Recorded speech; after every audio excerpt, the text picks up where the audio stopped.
What's up, YouTube family?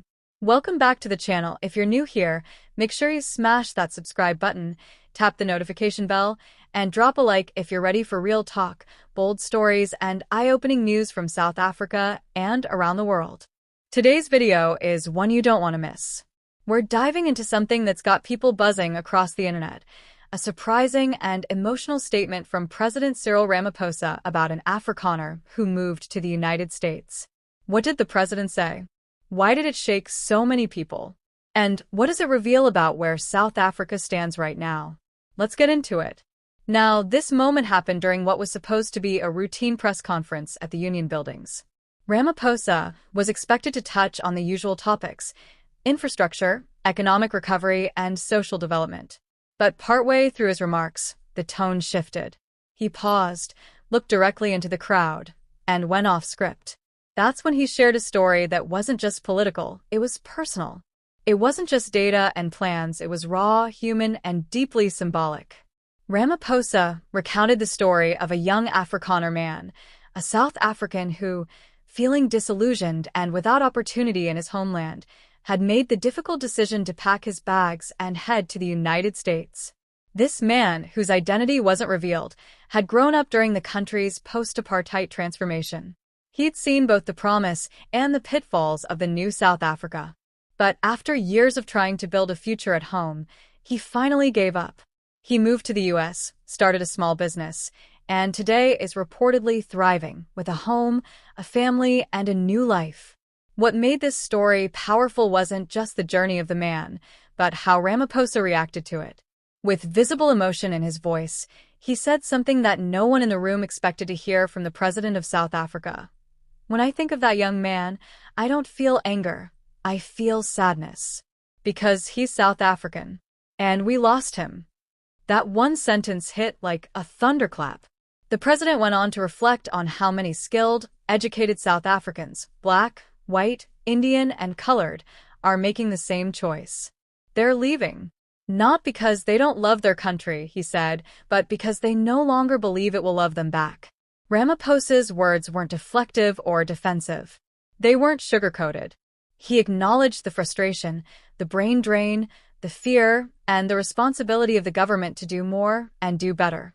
But here's the twist that shocked even the harshest critics of Ramaphosa. He said, "We have to be honest about what is pushing our people away. It's not just crime or unemployment. It's how we treat one another. It's whether we believe we all belong here. If a young Afrikaner feels he must leave to find dignity, we must ask ourselves, what kind of nation are we becoming?" Let that sink in for a second. This wasn't a political stunt. It wasn't a platitude.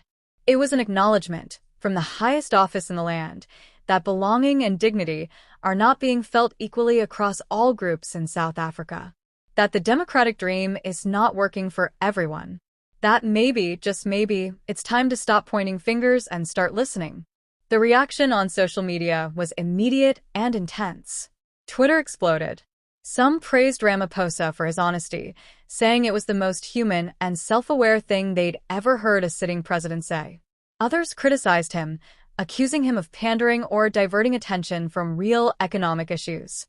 But one thing was clear: people were talking, and not just in sound bites.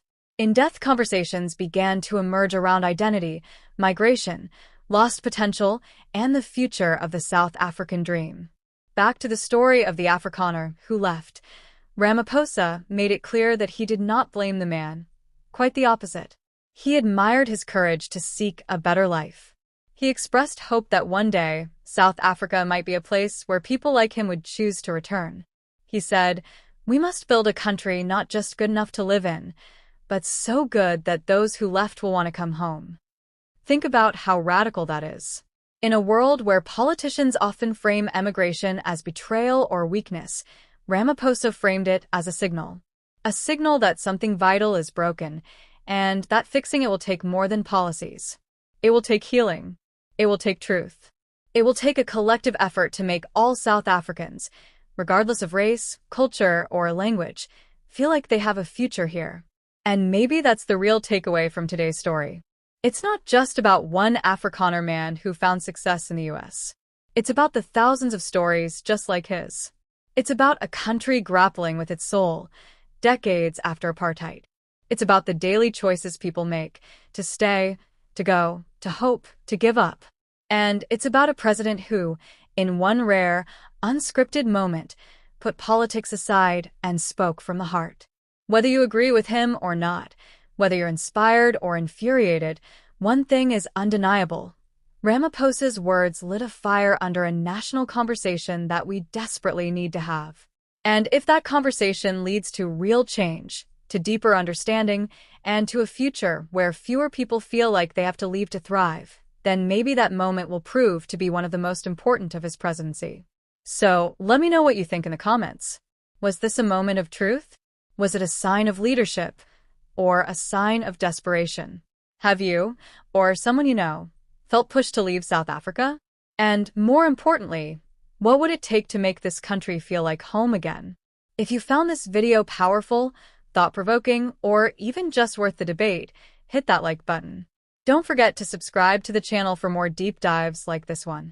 And remember, when we talk, we grow. When we listen, we change. Stay informed, stay connected, and stay hopeful. Until next time, take care, be kind, and keep those conversations going. Peace.